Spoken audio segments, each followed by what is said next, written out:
우리는 크리스천입니다. 크리스천이 무슨 의미죠? 크라이스트, IAN 하니까 그리스도를 믿는 사람, 그런 의미죠. 그래서 그리스도의 사람, 그리스도를 우리 삶의 중심에 두고 사는 사람들, 그런 의미에서 그리스도의 사람, 그래서 영어로는 크라이스트의 사람, 그래서 크리스천이라고 말을 하죠. 그러니까 우리 크리스천들은 누구를 중심으로 살아요? 예수 그리스도를 중심에 두고 살아요. 예수 그리스도를 중심에 두고 산다는 말은 그리스도께서 우리를 인도하시는 대로 산다는 뜻이에요. 그러면은 그리스도를 믿지 않는 사람들은 이것을 되게 불편하게 생각합니다. 왜냐하면 내 인생을 내 마음대로 사는 게 자유롭고 편한 것이지, 아니 우리가 왜 그리스도께서 인도하시는 대로 사느냐, 그런 구속과 제약을 받느냐, 그렇게 생각을 해요. 그래서 그리스도를 안 믿는 거예요. 그리고 그리스도를 영접하지 않는 거예요. 그리고 그리스도를 받아들이지 않는 거예요. 그런데 우리 크리스천들은 예수 그리스도를 우리 삶의 중심으로 모시고 그리스도께서 우리를 인도하시는 대로 사는 것을 기뻐했고, 그래서 그리스도를 받아들였고 그리스도를 영접한 겁니다. 그러면은 어떤 차이가 있는 거예요? 불신자들의 판단이 옳을까요? 불신자들은 자유로워요. 구속받지 않아요. 오늘처럼 이렇게 예배드리기 위해서 시간을 기억해야 되고, 또 이렇게 그 시간을 할애해서 예배에 들어와야 되고, 이런 것도 하지 않아요. 이런 것 자체가 불신자들에게는, 그리스도를 믿지 않는 사람들에게는 이런 것 자체가 구속이고 제약이에요. 그러니까 불편하다고 생각을 해요. 그런데 우리는 왜 그리스도를 중심으로 사는 것을 기뻐하고 그리스도께서 인도하신 대로 사는 것을 받아들였을까요? 그 이유는 간단합니다. 하나님께서 우리에게 주신 풍성한 삶, 하나님께서 우리 인간을 사랑하사 우리 인간에게, 우리 각 사람에게 풍성한 삶을 계획하셨고 또 약속해 주셨어요. 그런데 그 풍성한 삶, 하나님께서 계획하신 그 아름다운 삶, 행복한 삶은 우리 마음대로 살 때에는 나타나지 않아요. 이루어지지 않아요. 왜냐하면 우리 마음대로 사는 거, 하나님을 떠나서 내 마음대로 사는 거, 이것을 성경에서는 죄라고 말하고 있거든요. 하나님과 함께하지 않는 것, 하나님을 떠나는 것, 이것을 성경에서는 죄라고 말하거든요. 죄를 짓는 사람은 하나님을 떠나요. 그러면 하나님께서 계획하신 일, 하나님께서 계획한 그 풍성한 삶이 그 사람에게는 적용되지 않아요. 그러니까 행복한 삶을 누릴 수가 없는 거죠. 하나님께서 주신 그런 축복의 삶을 누릴 수가 없는 거예요. 그래서 그리스도와 함께하는 사람은 그리스도를 통해서 하나님을 만나고 그리스도를 통해서 하나님과 교제하는 삶을 살기 때문에 하나님께서 예비하신 그런 축복의 삶을 누릴 수 있고 그런 풍성한 삶을 누리게 되는 거예요. 그래서 우리가 풍성한 삶을 누리고자 한다면, 그런 풍성한 삶을 살고자 한다면 그리스도를 중심으로 그리스도께서 인도하는 그런 삶을 살아야 그런 축복을 누릴 수 있게 된다는 거예요. 우리가 또 그리스도의 인도를 받고 그리스도께서 인도하시는 그런 방향으로 살기를 원하는 이유는 또 있어요. 더 중요한 이유가 있죠. 예수 그리스도께서 우리를 위하여 십자가 위에서 죽으심으로 우리의 모든 죄를 해결해 주셨거든요. 우리 인간은 보통 죄를 의식하지 않고 살아요. 크리스천이 아닌 사람들은 별로 죄를 의식하지 않고 살아요. 뭐 양심적으로 죄라고 하는 것을 가끔씩은 생각하겠지만 국가법만 어기지 않으면, 경찰한테 붙들리지만 않으면 괜찮다는 그런 정도의 생각에서 법을 지켜요. 그래서 국가법을 지키고 사회법을 지켜요. 그 이상으로 죄를 생각하지 않아요. 그러나 우리 크리스천들은 국가법을 지키면 그것으로 끝이다, 이게 아니라 하나님께서 주신 법을 지키고자 하는 마음으로 살거든요. 그게 우리 크리스천의 또한 특징이에요. 근데 우리 모든 사람들은 성경에 있다시피 다 죄가 있어요. 모든 사람이 죄를 범하였음에 다 죄가 있어요. 그래서 하나님의 그 풍성한 삶에서 떠나 있는 거예요. 누릴 수 없게 된 거예요. 이 문제를 해결하기 위해서 예수 그리스도께서 오셨고 십자가 위에서 죽으심으로 우리를 구원해 주신 거예요. 우리의 모든 죄를 대속해 주시고 해결해 주시고 우리를 구원해 주셨어요. 그래서 예수 그리스도를 믿는 사람, 예수 그리스도를 영접한 사람에게는 하나님의 자녀가 되는 그런 축복을 주신 거예요. 그래서 요한복음 1장 12절에 있는 말씀처럼 영접하는 자, 곧 그 이름을 믿는 자들에게는 하나님의 자녀가 되는 권세를 주셨으니라고 말씀하고 있어요. 영접하는 자, 믿는 자에게는 하나님의 자녀가 되는 거예요. 하나님의 자녀가 된 우리 크리스천들은 그리스도를 중심으로 그리스도께서 인도하시는 대로 살아요. 그렇게 되면은 하나님께서 예비하신 그 풍성한 삶, 그 축복을 누리게 되는 거예요.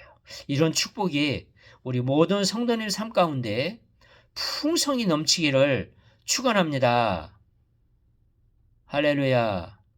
그런데 예수 그리스도께서 지금 이 땅에 오셔서 사시다가 하늘나라로 승천하셨잖아요. 그러면 우리가 예수 그리스도의 인도를 받고 싶은데, 그리스도께서 지금 하늘나라로 승천하셔서 하나님 우편에 계셔요.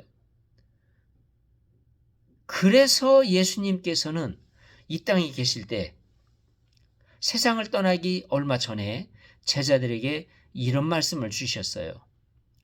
예수님께서 내가 너희들을 떠난다 이렇게 얘기를 하니까 제자들 마음속에 근심이 가득했어요. 아니, 이 예수님과 함께 살면 얼마나 좋은데, 무리를 걸을 수 있죠. 병든 사람 있으면 병을 다 고쳐주죠. 그 다음에 배고플 때는 오병이어의 기적으로 먹을 것을 충분히 주시죠. 그리고 또 예수님과 함께 할 때에는 심지어 죽은 사람도 살려주셔요. 귀머거리를 듣게 해주셔요. 소경이 보게 해주셔요. 이런 일들을 하니까 예수님과 함께 사는 게 너무 좋았어요. 그런데 그런 예수님이 떠나신다 그러니까 제자들 마음속에 근심이 가득했어요.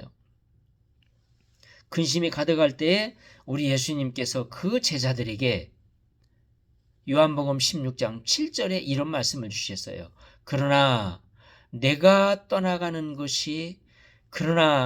너희에게 실상을 말하노니 내가 떠나가는 것이 너희에게 유익이라.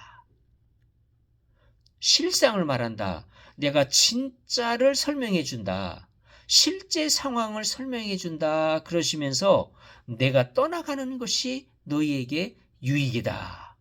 이렇게 말씀을 주셨어요. 이게 제자들이 처음에 이 말씀을 들었을 때에는 이해가 가지 않았어요. 아니, 예수님이 떠나가는 게 유익하다고? 전혀 아닌데? 같이 계신 게 좋은데? 근데 그 다음에 뭐라고 말씀하시냐면 내가 떠나가지 아니하면 보혜사가 너희에게로 오시지 아니할 것이요.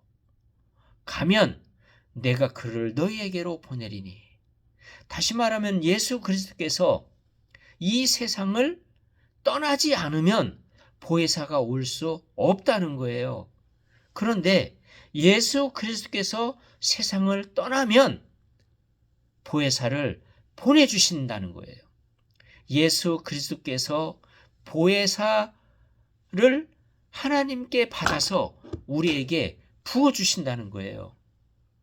보혜사라고 하는 말은 영어로 헬퍼예요. 헬퍼. 헬프 하면은 돕는다는 말이잖아요. 그 명사형이에요. 헬퍼. 그러니까 무슨 의미예요? 도와주는 사람 그런 말이에요. 그 보혜사라는 말이 영어에서는 헬퍼라고 번역하고 있어요. 우리를 도와주는 사람. 우리를 그 도와주는 사람이 누구냐?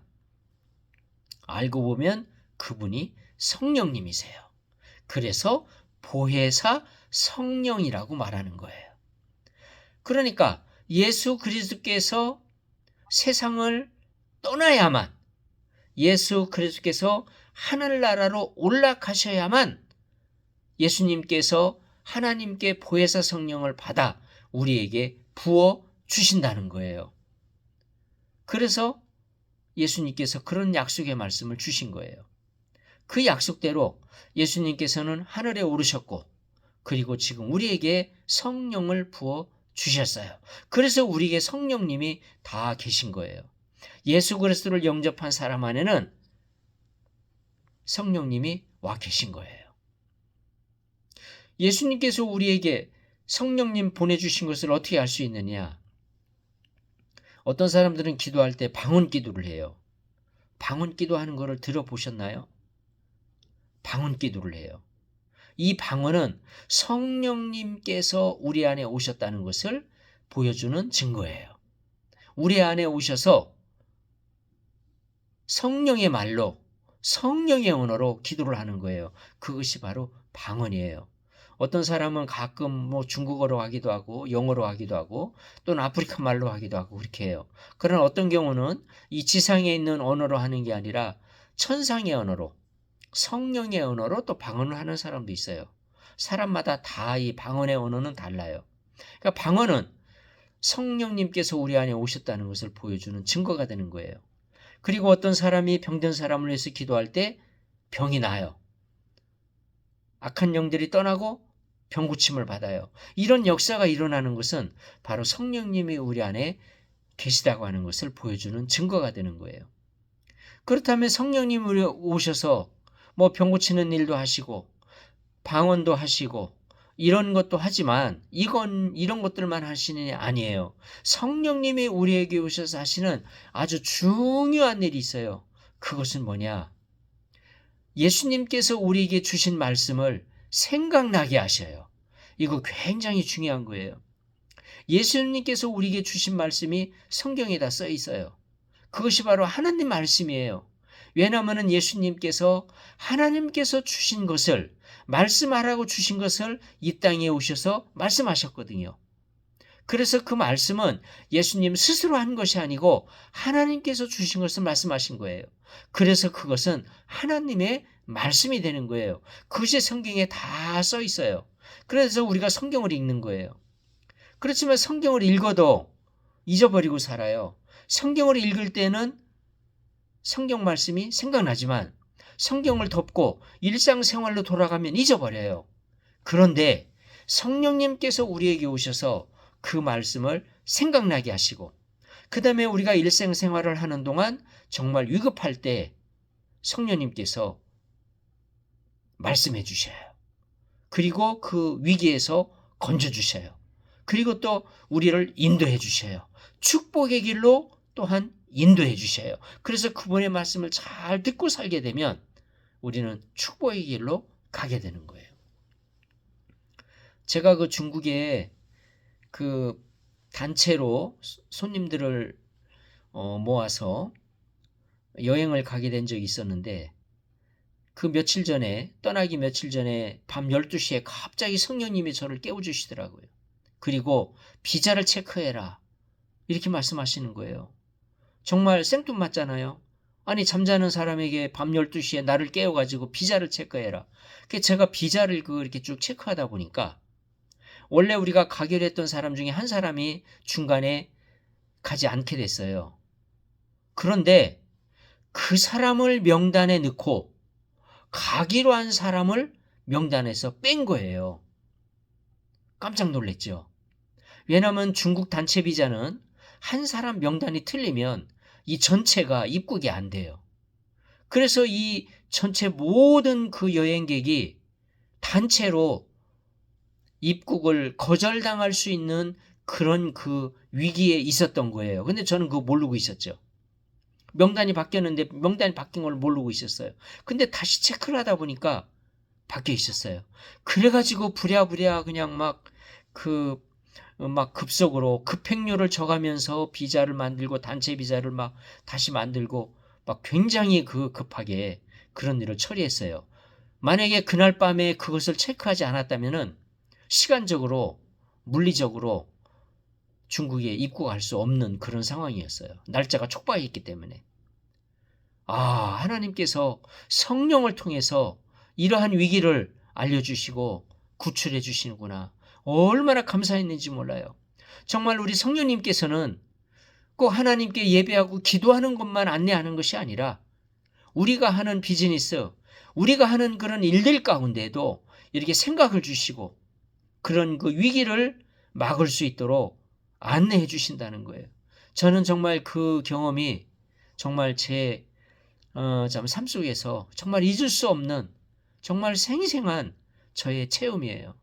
이거는 제가 직접 경험한 거기 때문에 정말 참 그때 성령님이 정말 그렇게 극적으로 그렇게 도와주시지 않았다면은 정말 문제가 컸을 거예요. 큰 문제가 일어나거든요.